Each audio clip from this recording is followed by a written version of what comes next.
opinions and views expressed in the following program are those of the speakers and the host, and do not necessarily reflect those of Yoakley Scott Corporation and your sports network.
And hello, everybody. Welcome to a Thursday episode of Running Point on ysnlive.com. Brought to you by our good friends, top right-hand corner of the screen. You know where to look to find them. Greenwood Chevrolet in Austin Town. They go the extra mile for you, so we do the same here on this show every single day. One of the ways we do that, of course, is our player profiles that we like to feature on this show. We're going to continue to do that today. We're going to go inside Boardman Boys Soccer and hear from one of their seniors, one of their mini seniors, by the way. They have a big senior class on that team. Costa Severco.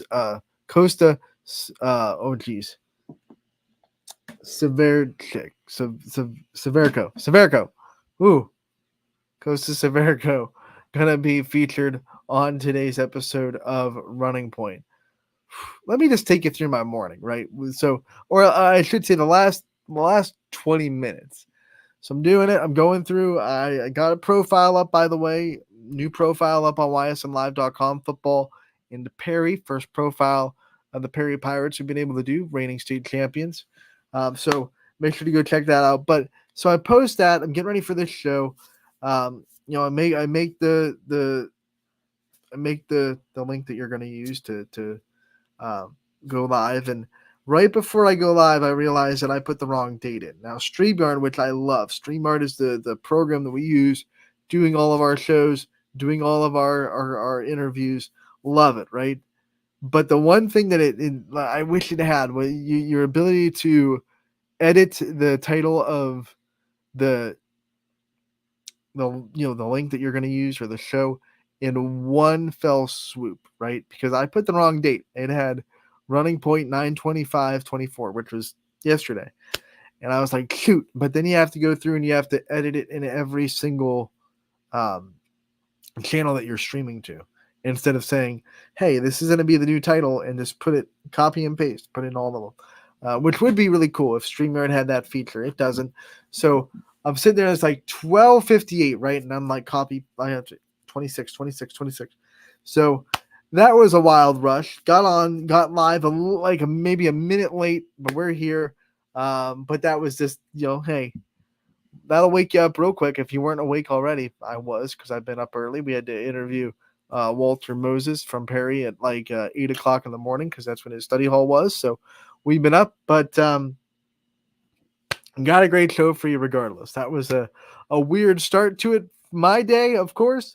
But we're gonna pressure through. We're gonna get through, and we're gonna go on the scoreboard, because we had a lot of action happen last night on the scoreboard. ysnlive.com. The scoreboard here on YSN is a great tool for the fans, whether you were at one of the games or watching one of our broadcasts.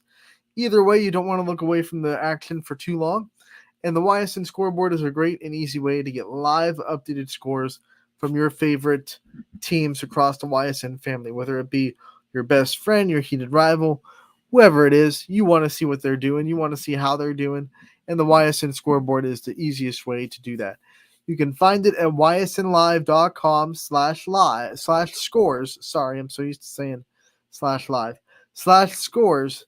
And it is presented very proudly by our good friends over at Burnett Pools, Spas, and hot tubs. I want to give a shout out to the great team that we have behind the scenes that fills out this scoreboard every night. Mike Swinehart's been doing a really good job making sure these are updated. So I want to give him a shout out. Scotty Minter during Friday nights as well gives us some help. So great team behind the scenes that make sure the scoreboard is updated, and we definitely appreciate them for all they do. So here are your scores from last night. Ashtabula St. John, they are still unbeaten. They get the straight set sweep over Conneaut 3-0, the final score there. Champion able to sweep Badger 3-0, and the Flashes had a pretty good night. Not only was it senior night, but it was also 1,000 kills night for Kennedy Caldwell as she gets that milestone under her belt. What a great senior night that must be for her. So congratulations to Kennedy and the Flashes. That is the 12th win of the season, so they are having a very impressive year in Champion. McDonald all over Sebring, 3-0 the final score. They're still undefeated. Another team that's still undefeated is Crestview. They go into Austintown Fitch. They sweep the Falcons, and y'all wasn't close. Well, the third set was. First set, man, the Rebels just came in and said, we're here, we're better. Take this. 25-13. No, 25-15, 25-13 were the scores of the first two sets. Fitch kind of got used to what they had to expect and played better in the third set and pushed Crestview, but the Rebels were able to make points down the stretch. I believe they scored 4 of the last 5 points, if I'm not mistaken, in winning 25-22. What a great match to just highlight how good Crestview is. Sometimes it's underappreciated because let's be real, in the MVAC, most of the teams they're going to play aren't on their level, and they kind of go ho-hum under the radar when it comes to what they look like or how good they look because they don't got anything, on the other side of the other side of the net that's giving them a push. But when they go into Fitch, who is a state-ranked team in a much higher division, very good team that we know is, very good. We've seen them play a lot this year, of course. And they do what they did. Like, that's kind of like, hey, don't forget, we're really, really good. This Crestview team poised for another big run. We're going to see what they can do in the tournament. The draw is going to be a week from Sunday. So the records will be, I think, in and reported by Wednesday. And then we'll know kind of where everyone's going to be going. Not this Sunday, but a week from Sunday. So we got one more week of games before we kind of lock down the tournament. And then 2 more weeks of games in regular season, right? So we're the light is at the end of the tunnel for this season, and we get another glimpse of just how good Crestview is. A reminder of just, hey, this is an elite team. They just went on the road, big school, talented players on the other side. Probably the best setter in Ysn family on the other side. One of the best hitters in Kylie Folkwine. And they just say, hey, here it is. Here's who we are. 25-13, 25-15, 25-22. Abby M, 24 kills on the night. Fitch had no answer for her. She was going from the back row, from the outside. They had, they ran slides to her for the right. She had some attacks through the middle. No matter where she was on the floor, the Fitch just did not have too many answers. They had a couple of times where they got under her ball, a little bit. A couple of stretches where they were able to get some hands on the block, but not consistently enough, not nearly consistently enough. This is Abby M proving of why she's going to the number 1 team in the state, in the country. Right, graduating from Crestview, going to Pitt. She'll be at Pitt in the spring to start their workout in their spring season.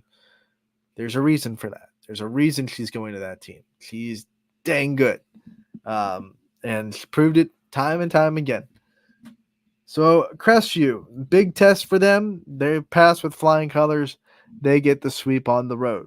Warren JFK, they get the sweep over Youngstown East.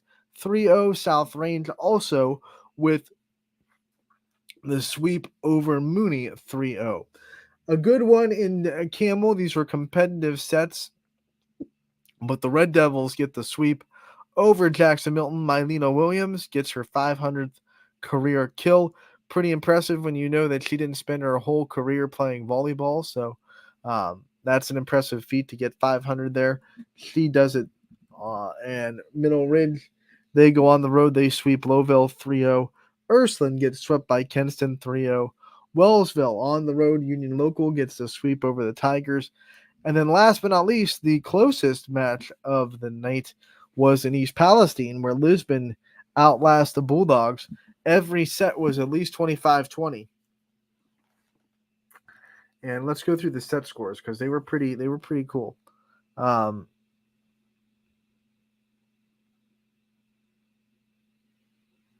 on, I'm getting them up. 25-20 Lisbon won. Then they lost set 2, 25-23. Lost set 3, 25-20. So East Palestine had a 2-1 lead. Came back one set 4, 25-20. And then set 5 was a nail biter that they were able to get 15-13. So a big win for Lisbon on the road. A marathon of a match. Every set was a nail biting down the stretch. Lisbon makes the plays, enough plays to come back from a 2-1 deficit, win 2 sets in a row, win the match in 5. A big day from Cheyenne Nez, as he had 16 kills. But they also had kills from other places. You know, they had eight from Lannon. They had Stephanie Stacy was able to get plenty of kills. You have Maddie Marshallek with 6 kills, and then Abby Amon with 4 kills and 5 aces, 16 digs. So, yeah, you got offense from everywhere, but Cheyenne Nez with a huge day with 16. That's a big win for Lisbon. We go to boys soccer.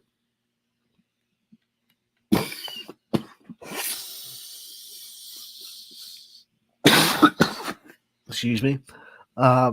Grand Valley gets to win 3-0 on the road at Bristol. Southeast is able to shut out Brookfield on the road 4-0. Middle Ridge falls to champion 5-0. Crestview, they are able to protect their home field with a big win over LeBray. That's a shutout for the Rebels. Garfield and Jackson Milton all over the G-Men. 9-0 in that game. Newton Falls gets the tie with Waterloo. No one scores in this game, so it's a 0-0 draw. And then Beaver Local able to shut out St. Clairsville 6-0. How about that?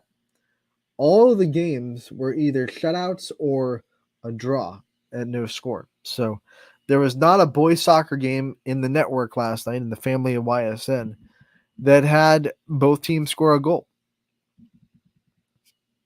Girls soccer, that trend changes. Although the first one on the scoreboard is an 8-0 win for Louisville, a 1-0 win for Struthers. Columbiana wins 3-0, so the trend actually continues for a while. But then the trend finally ends. Both teams get a score in Salem as Marlington comes in, gets the win 2-1 over the Quakers. Canfield 2-0 over Boardman. Howland gets the win 4-1 over Fitch. Hubbard with a 3-3 tie against Poland.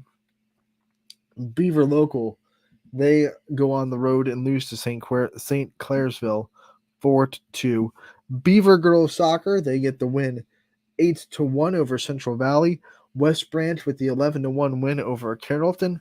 Cardinal Mooney gets the 7-1 victory over Newton Falls. Brookfield 5-3. They fall to Maplewood. Bristol comes into Badger. Badger gets the win 3-1. Last but not least, Lakeview wins 5-1 over Girard. So that is your scoreboard from last night.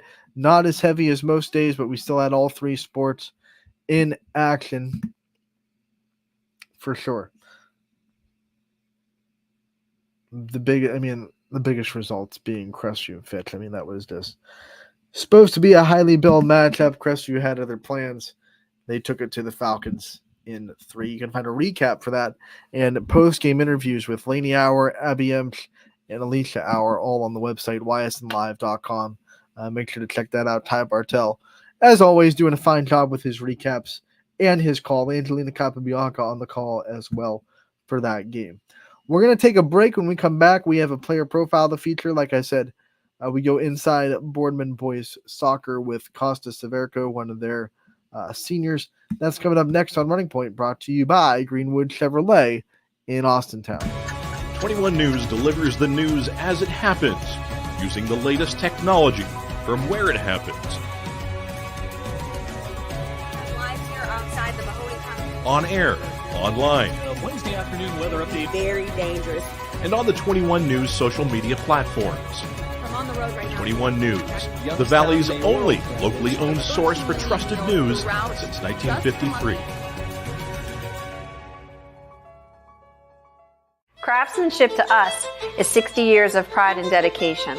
Passed down from generation to generation. The hardwood floors that your kids take their first steps on. The solid wood doors you quietly close at night. The things we create day in and day out are the products that end up turning your house into a home. At Baird Brothers Fine Hardwoods, uncompromising quality and craftsmanship built our business. And it will keep us moving forward for generations to come. Going the extra mile at Greenwood Chevrolet means we want to take care of the community that takes care of us too. And we have to work together always. And that's how you stay in business for 40 years. You know, I love being a helper because when I help somebody, it makes me feel good. It means a lot that I can make a difference in others' lives. So I will do everything I can and just being there for them every step of the way. I want them to know within the first 5 minutes that they could depend on me. That's what going the extra mile means, only at Greenwood Chevrolet. Before the lights come on, before the workday begins, before a long day is ended, or it's time to have fun. It all starts with the people at Joe Dickey Electric. From replacing a light fixture in your home to building a substation for your business, no job is too big or too small. The people of Joe Dickey Electric power them all. Joe Dickey Electric, over 60 years of powering the Mahoning Valley.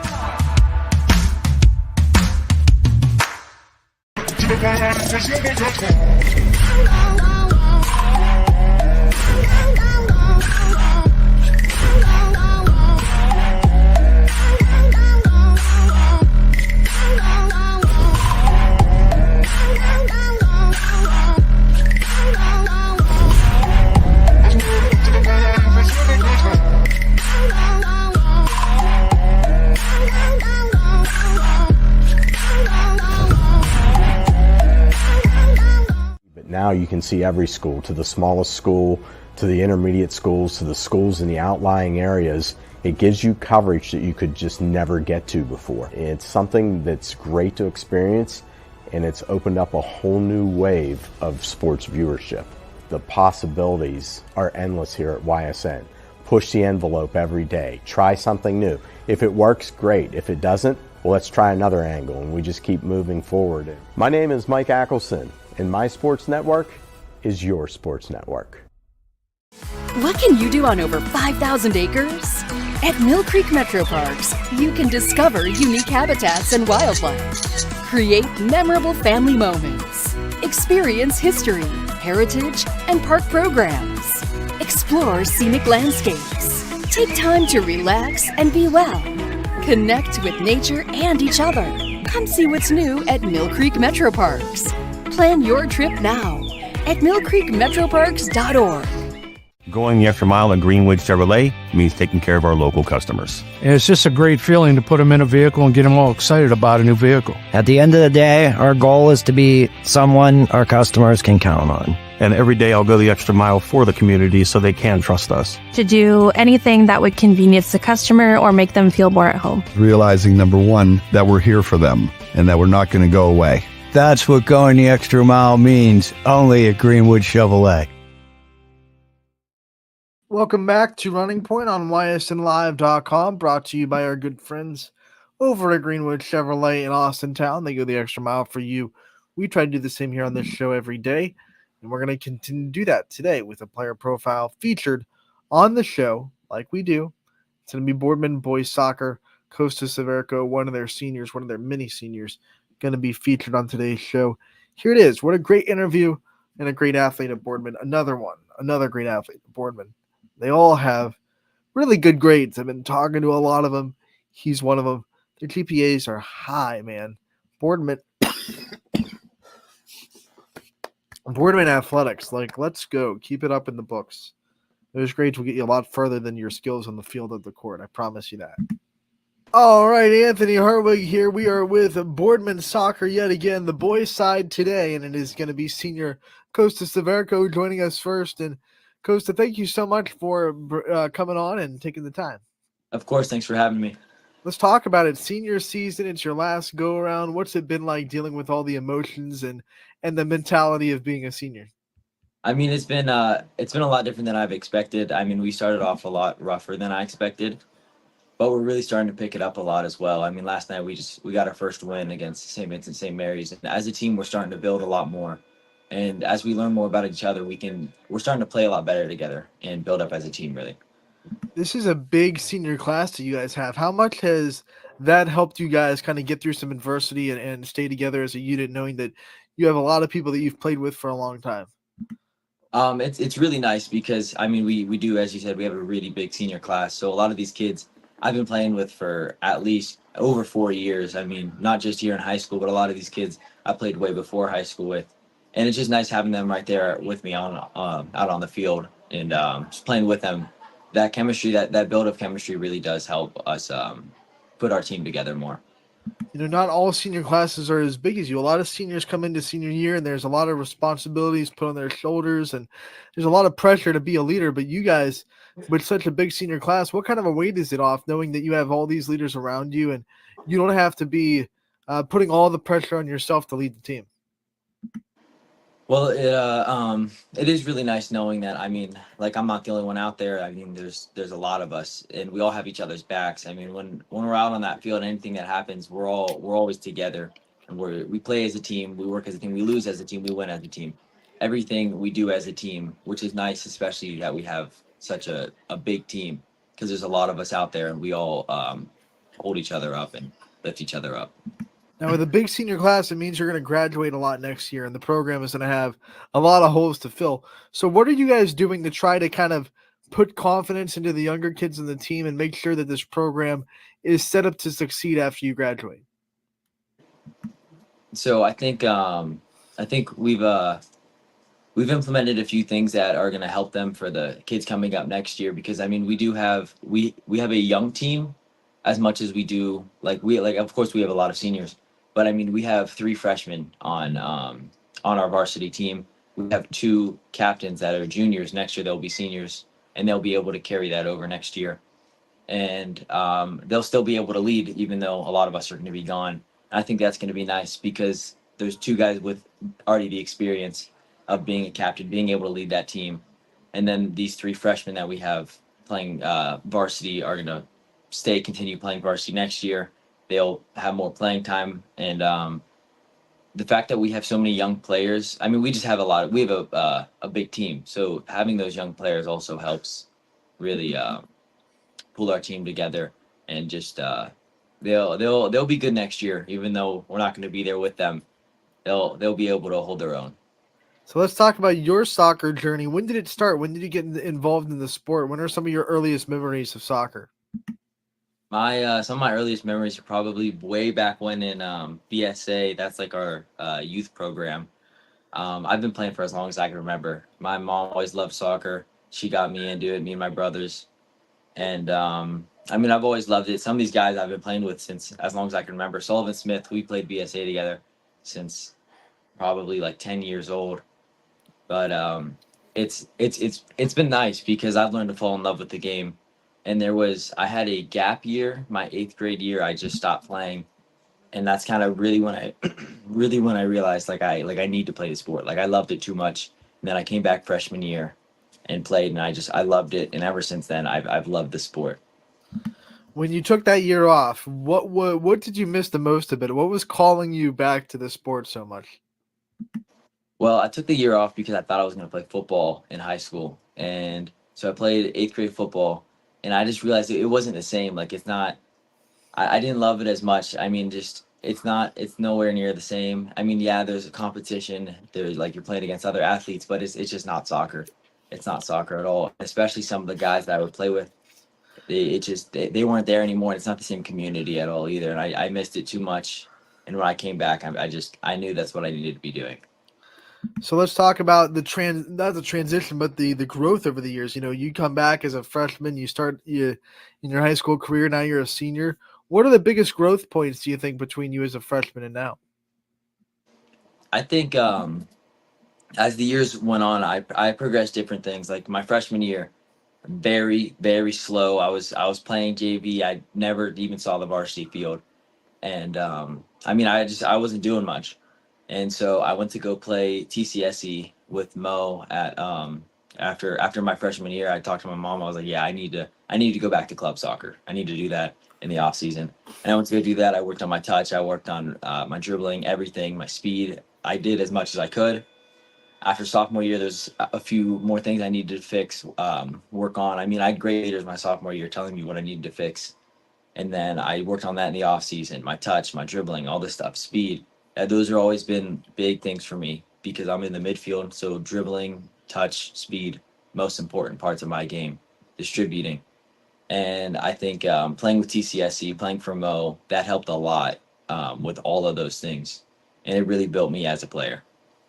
You've put a lot of work into this sport to get to where you are now. So what's your drive? What kind of puts you into that work mode, and what keeps you going? I mean, there are definitely probably days where you probably didn't want to go out there and work on your dribbling or work on your touch. You just didn't feel like the grind was there. So what keeps you driven? Yeah, obviously there's days that you don't want to go out there. There's days you don't want to go to practice. You feel sluggish, like we're real lethargic. You're on a Sunday, you don't want to do anything. You're gonna sit at home. But realistically, I love the sport too much. I've fallen in love with it. It's by far my favorite thing to do. Like free time, soccer. That's all I want to do. Like Sunday, I'm not doing anything. No homework. Homework's done. I'm heading to the field. Like that's something that like I want to be working on just because I love it so much and I've fallen in love with the sport. And that's really what drives me is just how much I enjoy just sitting there, me and the ball. It's there's nothing like it. There's nothing like I can't really describe it. It's just so much of a love for the sport. I want to talk about adversity because every athlete, no matter how long they've been playing, going to deal with something, whether it be a mental block or an injury or something's going to happen in their career that is a little bit of an obstacle. What do you think is your biggest form of adversity that you faced, and then tell us how you got through it? I think probably my biggest form of adversity would have to be probably last year and kind of how this year is going because last year our record wasn't great. We had only won 3 regular season games and it was a very very slow start. I mean, we were just losing games, tying games, losing. That was all that was happening. But we kept pushing through and we kept working and eventually we did pull through at the end. We progressed, we got better, and we got 3 wins at the end of the season.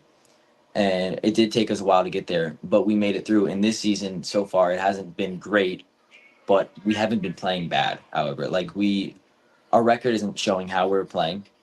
Our record's not great. I mean, we've only won 1 game, and I understand that's not amazing to hear. But as a team, we are progressing. We are learning more. We're moving things around. We're figuring things out, and we will start to win more games. The ball's going to start heading back in the net, and we're going to be winning more games. That's our biggest thing. Is we need to score. That's probably our biggest problem. We need to put the ball in the back of the net, and we're working through that right now. So our biggest adversity is probably right now, and we're fixing things for sure, and we'll show that on Thursday. I mean, your schedule, is not something that is conducive to anything easy. You're playing really good teams left and right. So how much do you guys have that conversation? Like, hey, guys, I know it's like the record's not great, but we're playing really good teams and we're not getting blown out. Like you said, we're not playing bad. How much does that give you guys confidence going forward that, like, hey, we're going to hit our stride soon? Obviously, it's not a great feeling to be losing as much as we are, but I mean, you got to look back. We're playing difficult teams. Our first game was against Revere. They were number 2 in the state last year. That's never going to be an easy game to play. So I mean, we came out and we played them. We played a hard game.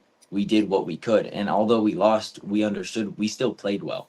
We did what we could, and we just kept going through with it. And now we're realizing, and now we're playing some teams that aren't as difficult as like a Revere or those higher up teams. We're starting to realize, oh, maybe we're better than we thought we were, and we're doing better than we thought we were. And we always have to keep that in the back of our mind. Yeah, we might have lost, but we lost to good teams. We're not playing like these easy teams and then we're just getting blown out. No, these are great teams we're playing, and we're losing, but we are playing great as well. And the more we play these other teams, we're going to realize as a team we are good. If we can hang with these better guys, then we're going to be able to beat our regular season guys. And I think we're just going to, throughout the season, we're definitely going to show that a lot more. And we are going to do a lot better than people might think. Let's talk about you in the classroom, senior year in the school. What have been some of your favorite things to study so far in Boardman? This year hasn't been too bad, senior year, so it's nothing too difficult other than I'm really enjoying my physics class right now. I have that 5th period. I'm going there next. But that's been real fun. One of our players, his uncle was the teacher. So he's a fun guy, and I'm really enjoying that class so far. You said that this year hasn't been that bad. What has been the most difficult class that you've had in the high school career so far? My most difficult class was probably last year. I had to take honors chemistry. I was not a chemist. I'll tell you that right now. That was a rough class. It was a really rough class. What about like the one that I don't want to say easiest, but comes natural to you? You know, you didn't have to dig really deep to succeed in that class. One class, it came kind of easier. I mean, it wasn't an easy class, but I just loved it so much. I took AP Government last year. I just loved the class. I mean, everything about it I loved. So I enjoyed being there. So that was probably my favorite class. I mean, it wasn't necessarily easy, but I didn't do bad. So yeah, probably that class.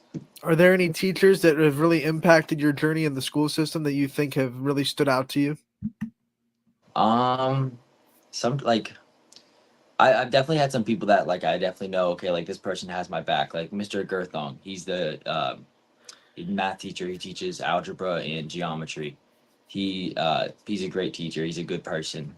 We have most of the math teachers. I mean, some of them are my football coaches. Popio, he's a great coach, good person. Mr. Basista, all good people. I mean, good people outside of school, good teachers. They have your back, and you know that if you need something, you could go to these guys. All right, Costa. One of the things that we like to do at the end of these profiles is we like to give the player the chance to take the limelight off themselves. I want you to talk about the people in your life that support you, that are there for you, and give them some shout outs before we let you go. My biggest supporters is probably my family. Of course, I mean, my mom, my dad, my 2 older brothers. I mean, they've always been there for me. I mean, both of my brothers are in college right now. They text me after every game. How'd it go? How'd you guys do? How'd you play? You score? All this stuff. I mean, they're making sure everything's okay. My parents go to every game. My dad's the assistant coach. He's there all the time. My mom makes it to every game. And it's nice just having that support system around you because no matter what, play good or bad, you'll have them there telling you, hey, this is what you need to work on. You did good, but do this better. And it's okay that you messed up. You'll have it next time.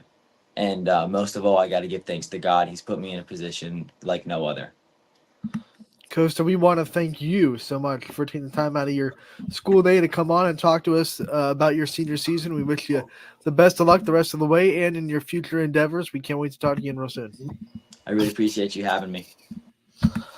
That was Costa Severco from Boardman Boys Soccer. What a great conversation that was. And then a big senior class for boys soccer. If you missed that interview or, missed it and want to see it in its entirety, maybe you came in a little bit late to the show, it can be found on ysnlive.com. It can also be found on our YouTube page. And make sure to check both of those out. The website has a great write-up about Costa as well. So you want to make sure to check that out. Scroll to the bottom. You'll find the YouTube channel with his interview on it. If you're over there on YouTube, by the way, subscribe if you want to.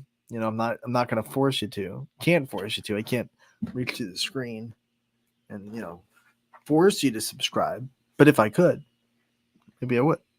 If you feel so kind, subscribe to our channel. It helps us out with the algorithm. YouTube's kind of funky. It kind of tells you, hey, if you have a lot of subscribers, we're going to send your videos out to a lot of people. So subscribe, like the videos, and comment as well so YouTube knows that they're getting engaged with. And then hit the notification bell too, because if you're subscribed but not notified, you can miss a lot of the videos that we post, and we're uploading stuff on that YouTube channel literally every single day.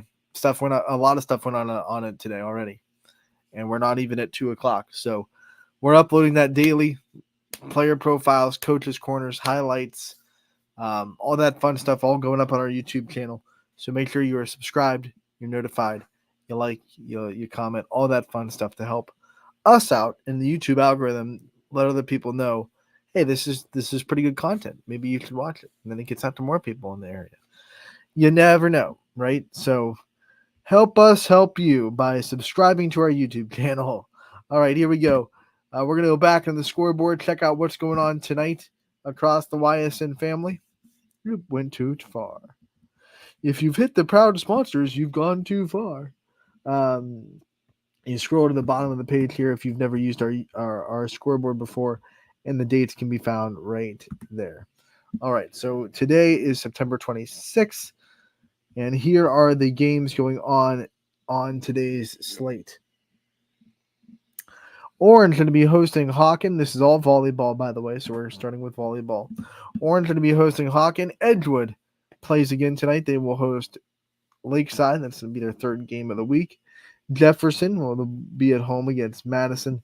West Branch and Salem playing together. That's a rivalry matchup, this time in Salem, as the Warriors try to make it a season sweep of the Quakers. Wyndham travels to St. John. The Heralds trying to stay undefeated. Fairport Harding will go to Grand Valley.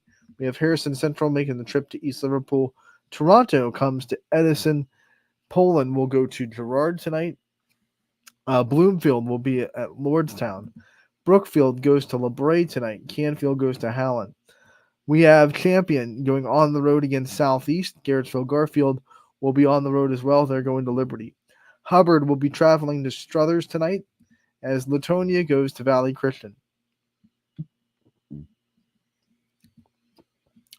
Hoban going to be hosting Louisville. Want to remind everybody that our ace photographer, Gary Leininger, going to make the trip up to Akron today. So if you're a Hoban volleyball fan or a Louisville volleyball fan, one, stop him, thank him for what he does, because he does a lot to make sure our website stays looking pretty. We couldn't do it without the great photos that Gary Leininger takes.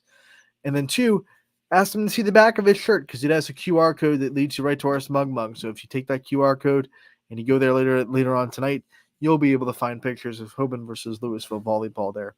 So make sure to do that. Pymatuning Valley going to be hosting Maplewood tonight. Matthews travels to Badger. Newton Falls goes to Crestview. We have Beaver. They'll be hosting. They'll be going to Oakland Catholic tonight. South Range going to be hosting going to Lakeview tonight on the road. Southern Local will be going to Lisbon. Springfield travels to Lowville. In the EOAC, United comes to town as they're going to be playing Columbiana. Warren Harding coming also to Youngstown as they'll play Boardman. Waterloo coming to Jackson Milton, the big MVAC matchup. Waterloo starting to play really well of late. Got a win over Western Reserve. Got a win on Tuesday. Vikings starting to find some things out. Could they come on the road, get an upset? We'll find out tonight. Wellsville, they'll be going to East Palestine in the EOAC. Camel at home hosting Western Reserve. Beaver Local will be on the road at Indian Creek. West Geauga comes to Perry.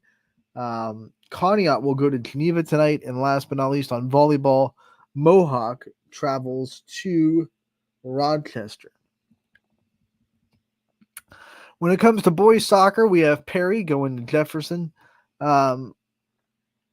Barberton will be traveling to Louisville. South Range hosting Hubbard. Badger will be hosting Ursuline. Girard going to be playing host to Poland tonight. Canfield playing host to Boardman. Fitch going to be hosting Howland. Warren Harding going to be coming to Youngstown as their soccer team. Volleyball teams at Boardman. Their soccer team's going to be at Mooney.